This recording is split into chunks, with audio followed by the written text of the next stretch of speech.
Բարև ձեզ բարեկամներ, Փակ TV-ին աշխատանքային շաբաթն է սկսում, աշխատանքային նոր շաբաթը, որը իհարկե համոզված եմ, որ հարուստ է լինելու բազմաթիվ հետաքրքիր իրադարձություններով։ Եվ գիտեք, աշխատանքային այդ շաբաթը մենք սկսում ենք մի երաշալի անձնավորությամբ, հրապարակախոս գրող բանաստեղծ Ռուզան Ասատրյանի հետ զրույցով։ Բարև ձեզ Տիկին Ռուզան։ Բարև ձեզ պարոն Գուշան, շնորհակալ եմ։ Ուրախ եմ, որ աշխատանքային նոր շաբաթը միասին ենք սկսում, բայց գիտեմ նաև թե ինչքան մտահոգված եք այն իրավիճակով, որում այսօր հայտնվել ենք մենք ազգովի, ինչ ելքեր եք տեսնում, երբ կարող ենք դուրս գալ այս իրավիճակից։ Շատ մտահոգիչ հարց եք տալիս եւ ամբողջ ժողովրդի դա իսկապես խորքային մտահոգության առիթ է տալիս։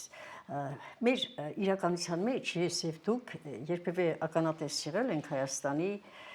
կայուն վիճակին։ Մշտապես անընդհատ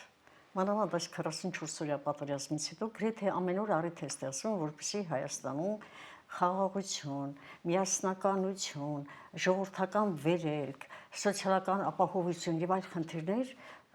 ուղղակի համընթաց ձևով գնան։ Ուղղակի կարգավորեն, ուղղակի հայերը չսկսեն արտագաղթել, չսկսեն իրար ատել եւ այլն։ Հայաստանի այս ծանր վիճակը երկու խնդրի առաջ է կանգնած՝ ներքին եւ արտաքին։ Մի կողմից ներքին բախումները, մյուս կողմից արտաքին հարաբերությունները, արտաքին ազդեցությունները։ Արտաքինի մեջ ես ասեմ, որ երեկվա մեր երկրի ղեկավարի բամբլո ասուլիսում մի այսպիսի նախադասություն հնչեց, որ մենք աշխատել ենք աշխարհաքաղաքական թագարտից հանել Հայաստանը։ Ուրեմն ըստ երևույթին այդ թագարտից հանելու այդ խորհրդի մեջ մտնում էր այն, որ վերջին օրերին շատ այսպես ղեկավարությունը սկսեց արձերկիր իր այցելությունները։ Հիմա լավ է թե վատ, բոլոր այցելությունների ժամանակ ձեռք են բերվում բարեկամներ, ստեղծվում են նոր գործեր, նոր հարաբերություններ, այսինքն սկիզբ է դրվում վաղվա եւ ապագայի, որը մեր մեջ, ժողովրդի մեջ ինչ-որտեղ հույս կնշնչի։ Օրինակ արտաքին գործերի նախարարը կարծում Բրյուսելում էր, այդ Կայա Կալասի հետ այդ հանդիպումները կայացավ։ Նրա տեղակալը մեկնել էր Իսրայել, Պաշտպանության նախարարը Եգիպտոսում էր եւ այսպես շարունակ կարծես թե վերջին շրջանում այդ այցելությունները կան եւ աշխարհաքաղաքական այդ թագարտից դուրս գալու այս պայմանները կարծես թե սրանք առաջին այսպես այբուբենի առաջին գործողություններն են, որով մեզ հույս պետք է նշնչի, որ Հայաստանին լավ ապագա է սպասում։ Սակայն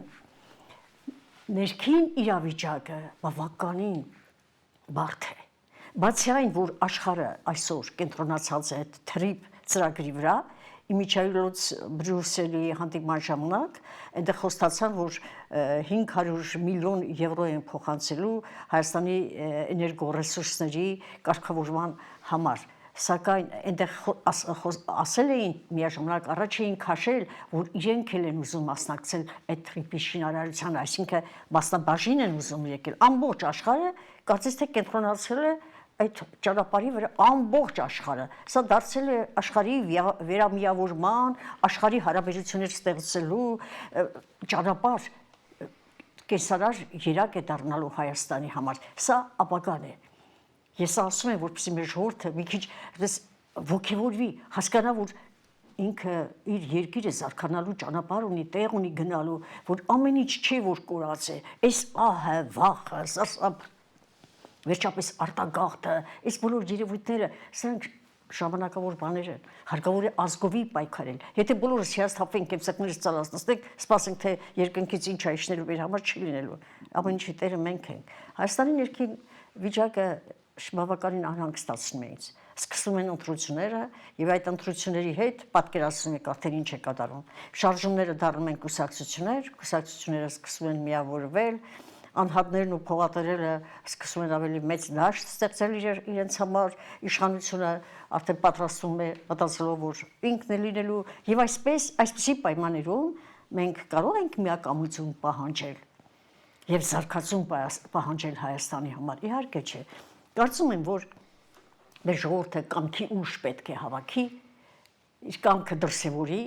եւ այս փուլում զբաղվի իր ընտանիքով, իր կենսապայմանների բարելավմամբ, իր երեխաներով եւ հանգիստ նայի բոլոր այս երևույթների։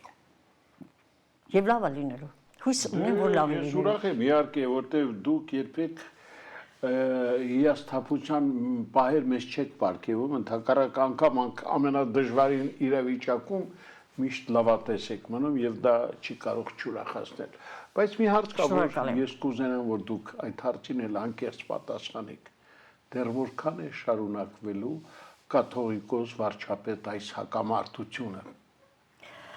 Ուրեմն մինչև իրենց ասնելը ասեմ, որ շատ լավ օրինակ կա հայոց պատմության մեջ, Պապ Թագավորը եկավ եւ վերացրեց կուսանոցները եւ կուսության այդ կանոնակարգն էլ վերացրեց, ինչու, որովհետեւ զավակ չէին ծնում, ասում էր պետք է մենք վաղվա զորք ունենալու համար, պետություն պահելու համար մենք զավակներ ունենանք։ Տեսեք, Հայաստանում էլ չէ, մանկացնությունը քիչ է եւ մա ինչ-որ բաներ են անում, լավ է որ գոնե դիմում են այդ միջոցներին դրամական պարգևներ տարբեր անընդհատ ավելացնում են ըստ տարիքային շրջան, դա լավ է գոնե երեխաներ կծնվեն։ Հիմա ինչքան լավ է դա։ Սկսեցին արդեն ամուսնացնել տիկնանց եւ մանկացնությունը բարձրացավ։ Հիմա այս ասում է խոսքը նետը դեպի ուր է գնում, նետը գնում է այնտեղ, որ արժեր արդյոք այսքան տարածել աշխարհով մեկ այս ամեն ինչը։ Երբ առաջին անգամ այս խոսակցությունը եղավ, ես չգիտեմ որ հեռուստաալիքով ելույթ ունեցա եւ ասացի, որ պետք է կաթողիկոսը աճապարի կանխել այս հարցը, որտեղ սա կտարածվի, սա այն ոնց է կաթիլը անընդհատ կաթում քարի վրա եւ ասում քարը ճակա տալիս, այդպես անընդհատ խոսվեց եւ այսօր այդ զնագնդին ահռելի տեսք է ստացել, չարժեր հայոց եկեղեցին մեր ինստիտուտն է, հայոց եկեղեցին, հայոց պետականության կողքին այն հենասյուներից մեկն է, որը մեր երկինքը պահում է մեր գլխին, վերջապես հայոց եկեղեցին էր, որ հիմնացրեց դպրատներ,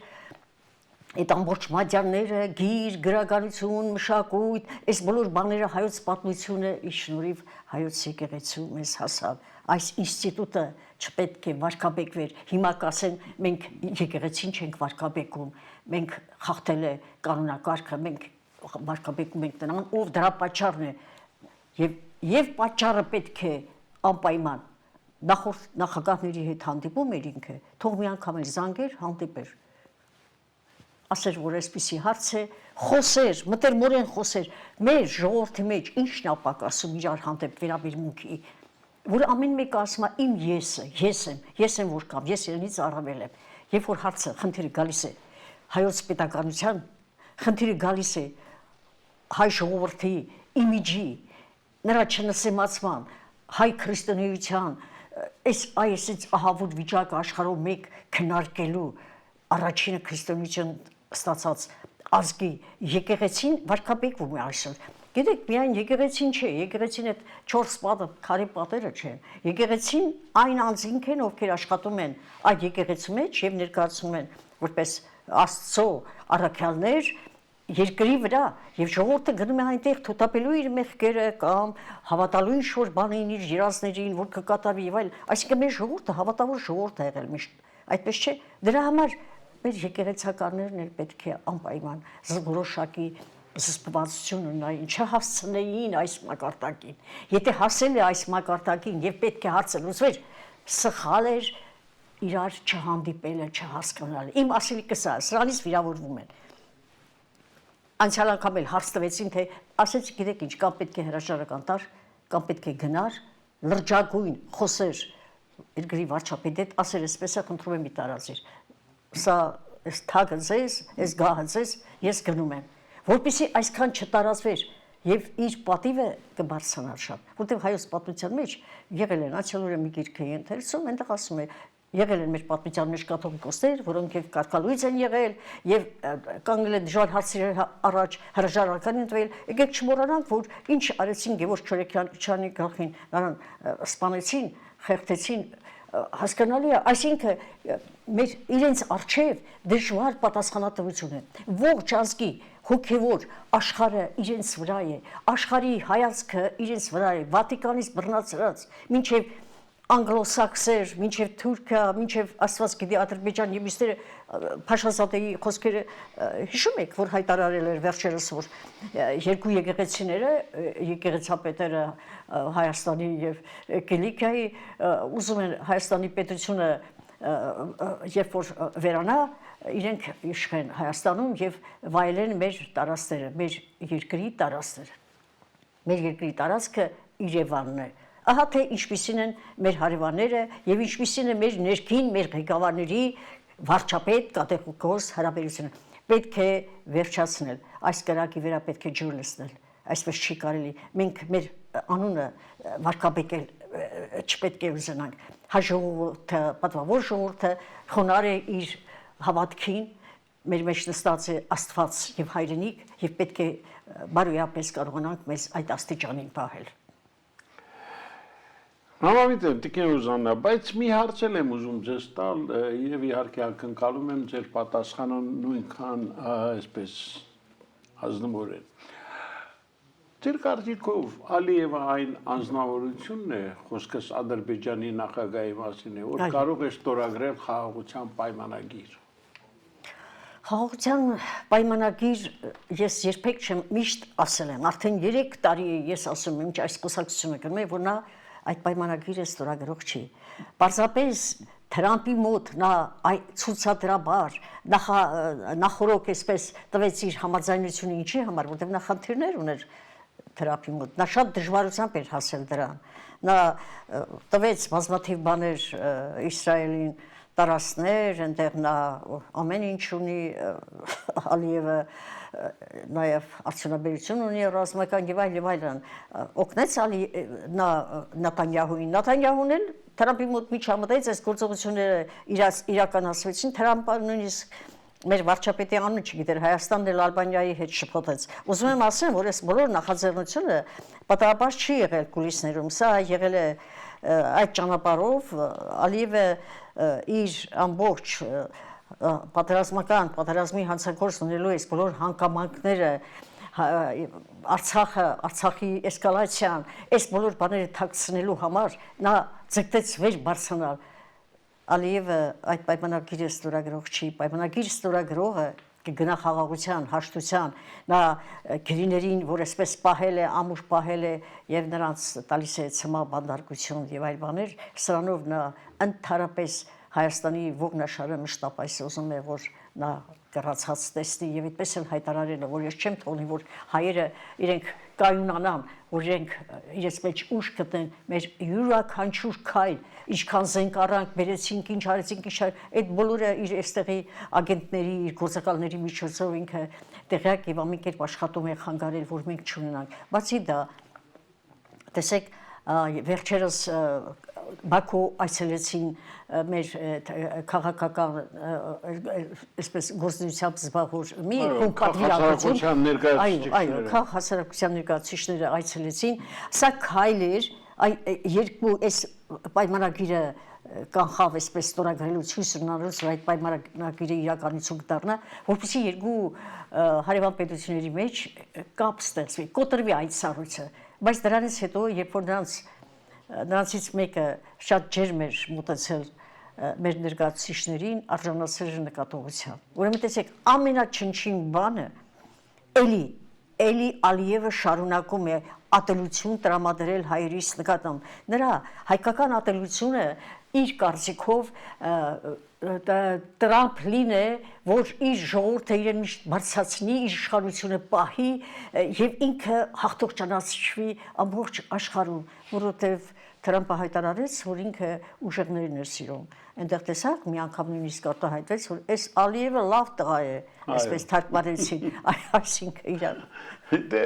Մենք մի նախագահ ունենք, որին ասում են ճիշտ է, որ դու ալբանացի ես, ասում էր, հա, ոնց որ բան, հիմա էլ այս մեկին էլ Տրամփը ալբանացու տեղ է դրել երևի, բանով այսպես չոր հուշերով է էլի գնում։ Չես հասկանում եմ մարդ Ալբանիա, Հայաստան, ես չգիտեմ, ոնց որ միտումնավոր այսպես փորձեն մեզ ծաղրի ընթարկի։ Այո, պարոն Գուշյան, նույնիսկ կարող էր մի քայլ անել, ասենք գերիներին ազատել։ Այս էդ է ուզում, ինչի գերիներին անգամ ճուզեց ազատել։ Նա ճուզեց ազատել մշտապես սա ոչ թե գերիներին չի ազատում։ Նա Հայաստանն է պահում իր ձեռքերի մեջ, իր բանտում։ Իր զնդանում։ Այո, իր զնդանում նա Հայաստանն է պահում։ Նա գիտի թե հայերիս համար դա ինչ արժի։ Տեսեք, մենք ինչքան ուզում է լինի, ասենք, սխալ են արել, ինչ են արել, հիմա աշխատել են, աշխատանքի մեջ սխալներ էլ կլինեն, հասկանալի է։ Մենք եկեք չբարթացնենք, այստեղ խնդիրը վերաբերվում է ազգային հարցին։ Չէ՞ որ նրանք հայեր են եւ այս կորուստը մեզ համար բարոյական շատ ծանր ազդեցություն է թողնում մեր վրա։ Սա առաջացնում է մեր մեջ, այո, եւ Ալիևը դրա վրա աշխատում է հուսահատություն, վախ, որ կարող է Ալիևը էլի հարձակվի, էլի սպիսի քայլեր անի, չնայած չի անի։ Ի վերջապես իր վերջին առաջին երազանքը, որ ինքը պահանջում էր Փաշինյանից, դրա Մինսկի խմբի լուծարումներ եւ արդեն Մինսկի խումբը լուծարվեց։ Այսինքն Ալիևը ինչի ձգտեց հասավ, տարածքները վերցրել 250 քառակուսի կիլոմետր տարածքը իրեն է մեզանից։ Սև լիճը մնաց, ջերմուկի բարձունքները մնացին, ես այնտեղ տարբեր մեր տարածքները բացի բանից Տաուշի մարզից որոշակի քայլերով առաջ եկան, պատճառաբանելով ոչ մի բան էլ իրանցի չի, ես այն ժամանակ ասում էի, որ սա Տաուշի այդ տարածքները որ տվեցին իրենց, որ այդպես ոնց որ բան Մովսիսյանի ժամանակ արեցին, չէ, ստիպելով որպեսզի այդ տարածքները վերցնեն։ Դա եղել է հայոց թագավորների ձմեռային հանգստավայրը այդ տարածքները եւ Գիրանցը եւ Բաղանիսը, այդ տարածքները հանգստավայրեր են եղել հայկական տարածքներ, հայկական եկեղեցին, կարծեմ 7-րդ դարի եկեղեցի, ինչ գործունի 7-րդ դարի եկեղեցին ուրեմն դա բնակավայրեր են եղել։ Ինչևէ, ես չեմ հավատում Ալիևի ստորագրությանը, նա դիտավորյա չի անի, եթե արեց դա ինքը կպարտվի, որտեղ ինքը պետք է անդադ վախեցնի հայերին։ Եթե դա չի ստորագրում, ուրեմն հայերի մեջ անդադ ինքը ուզում է վախ առաջացնել, որ կհարցակ, բայց չգիտի որ հայերս այնքան խելացի ենք, այնքան ուժեղ ենք, այնքան կռվող ենք, որ մի օր մեզ կարող է գժվեցնի եւ մենք գնանք այդպիսի քայլերի, որ ինքը բոլորովին չպատկերացնի։ Դե ես պիտի ասում որ քանի դեռ կա մեկ գերի անգամ ինչ խաղաղության պայմանագրի մասին կարող է խոսք լինել։ Եվ այս իշխանությունները այդ փուչիկը անընդհատ բջում են խաղաղության պայմանագիր, տեսեք տարի 8 ամիսի սահմաններին զինվոր չի զոհում, բա փառք Աստծո։ Չեն ասում ամենապարզ ճշմարտությունը։ Միայն այն որ եվրոպական դիտորդներ են կանգնած մեր սահմաններին։ Սա է գլխավոր պատճառը, սիրելի բարեկամներ, սա է հիմնական պատճառը, որ ադրբեջանցին Ալիևը թուրքը չի համարձակվում հարձակվել Հայաստանի վրա։ Լավ, այսքան կարելի է մնալ ամեն ինչից անտեղյակ, չգիտեմ։ Գիտեք, ես չեմ ընդունում, որ նրա դեմ սանկցիաները հանվեցին։ Ալիևը ոնց որ մեզ է պահում, տեսեք գերիներին է պահում մեզ անընդհատ այսպես ահաբեկելով, վախեցնելով, այդպես մենք մեր նրա դեմ սանկցիաները չպետք է հանենք, որպեսզի մշտապես զգուշանար։ Տեսեք եւ Եվրամիությունը եւ դատարանը, Գերագույն դատարանը, Եվրախորհրդի, նրանք սանկցիաներ կիրառեցին իր դեմ։ Չիրականացվեց, որտեղ ինքը նավթով ապահովում է Եվրոպային։ Հասկանալի իրանք էլ այստեղ մի քիչ իրենց սխալ պահեցին, ինչպես 44-օրյա պատերազմի սկզբի ժամանակ։ Ինչևէ, հիմա մենք կանգնած ենք փաստի առաջ։ Ալիևը մենակ չի, որովհետև Թուրքիայի հետ տեսեք այսպես բարեկամությունը մեր կա, չէ, գնում, գալիս են, աշխատում են որպեսզի ինչ-որ բաներ ստեղծեն, բայց Թուրքիան ինչ է ասում։ Մինչև դուք չկատարեք Ալիևի բոլոր պահանջները, ես ոչ մի ճանապարհ չեմ։ Ես սահման բացողը չեմ։ Ինչի՞ խոսքը իսկ մենք ինչ ենք անելու հայերս։ Ամենացավոտ հարցերից մեկն էլ էր, որ այսքան հեշտությամբ մեր իշխանությունները համաձայնվեցին լուծարել Մինսկի խումբը։ Ես չգիտեմ, մենք դրա դառը պտուղները հետո ենք խաղելու։ Որ մի բանին չհամաձայնվեցին։ Խնդիրը սա է, դրա համար հայերս հիմա ինչ որ արվում է որոշակի մեր տնտեսությունը մի քիչ բարձրացնելու, պետք է շատ ավելի կարողանան, որպեսզի բերեն բալանսի, բերեն Հայաստանի պաշտպանության համակարգը, բերեն հավասարացնեն Ադրբեջանին, որքան էլ դա դժվար չի։ Չնայած Ադրբեջանը անդադ հետևողականորեն պահանջում է, որպեսզի կրճատեն մեր բանակը, կրճատեն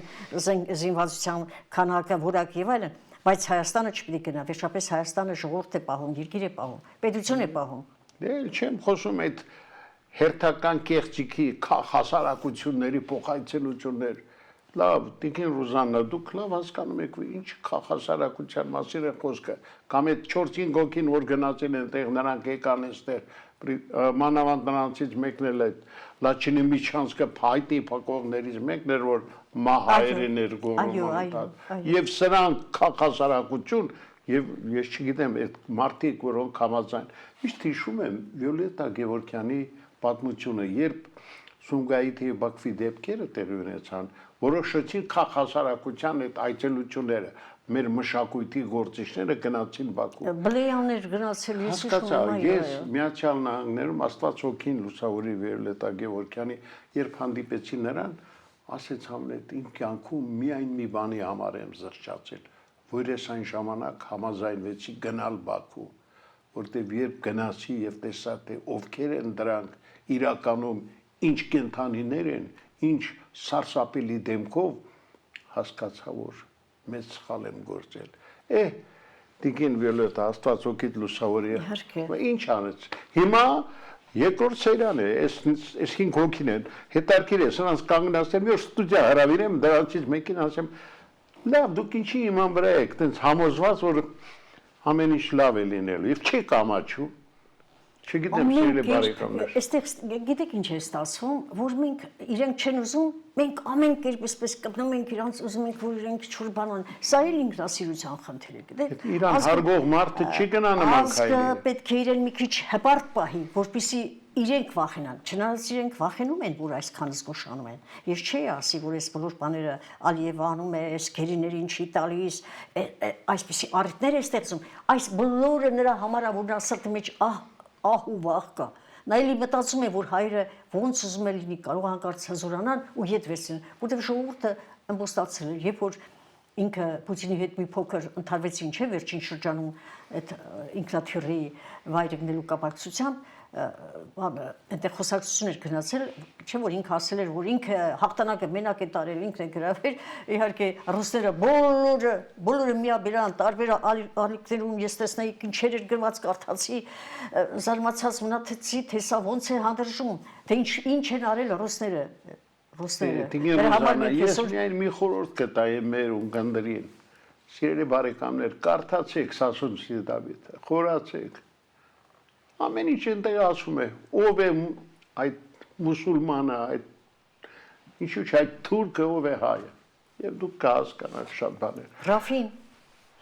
Էլ չեմ խոսում, իհարկե, այնքան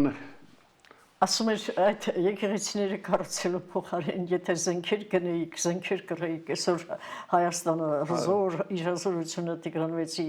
երկիրը չէր կորցնի։ Մենք բոլորս պետք է մտածենք առաջի հերթին մեր երկրի ինքնապաշտպանության մասին, հայոց պետականության հզորացնելու մասին, մենք կարծեմ այդ մասին պիտի խոսեինք, հայոց պետականության զգացողությունը հայրից միջից չպետք է հեռանա, իսեր Աստծո, այս տարիներ շարունակ, այս անկախությունից հետո, որ այս պետությունը տրվեց մեզ, պետականությունը ստեղծվեց, բոլորը զարմացած մնացին, որովհետև երբեք անկախ պետականություն չէին ունեցել, տեր չեղան իրենց պետականությանը, ամեն մեկ յուրովի մտածեց ինչպես անի, շատ թալանի ինքը հարստանա, աշխարհի վերջն է։ Ձեզ չի մտահոգում հայոց բանակի ծախսերը կրճատելը եւ ծառայությունն էլ կես տարով պակասացնելու այդ փաստը։ Իհարկե շատ է մտահոգում։ Այդ Հայաստանի 4 բոլորը ամեն ինչ ապահոված էր, ամեն ինչ իր տեղում էր, գրավյալ տարածքները տվել էին, Արցվաշենն ու մյուս բաները անկլավները արհեստականորեն այդ խրված վերադարձրել էին Հայաստանին, բոլոր բաները կար, մենք էլ էպես զինված ամուր բանակը կրճատում են, սա ասեմ, Ալիևը Բերանացի ասեց, ես Հայաստանին կապիտուլյացիա եմ ենթարկել։ Մենք գիտենք մեր տղաները ինչպես են կռվել, բայց իրականությունը մնում է իրականություն։ Իսկապես մեզ կապիտուլյացիայի ենթարկել, այլապես այսքան կարելի է խեղճանալ։ Չգիտեմ։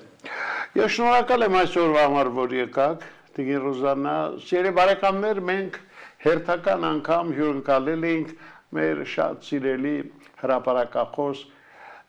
բանաստեղծ գրող Ռոզան Ասատրյանին։ Այսօր այսքանը, լավ մնացեք, ցտեսություն։